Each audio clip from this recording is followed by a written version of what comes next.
dulu selama dari seminggu sebelum keberangkatan sampai sebelum keberangkatan.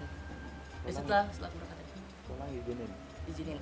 Tanggapan dari kawan-kawan tuh Cak terkejut banget, nah masih muda sudah didaftar ke haji, dan terkejut juga Cak umur 10 tahun tuh sudah didaftar ke haji, masih kecil Cak.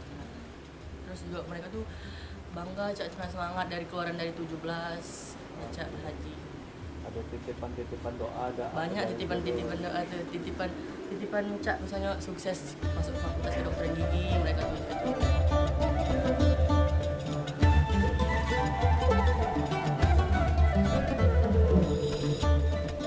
10 tahun. Mida kan termasuk haji muda Pak. Ya. Pembekalan apa aja yang kita berikan sama Mida Pak sebelum berangkat?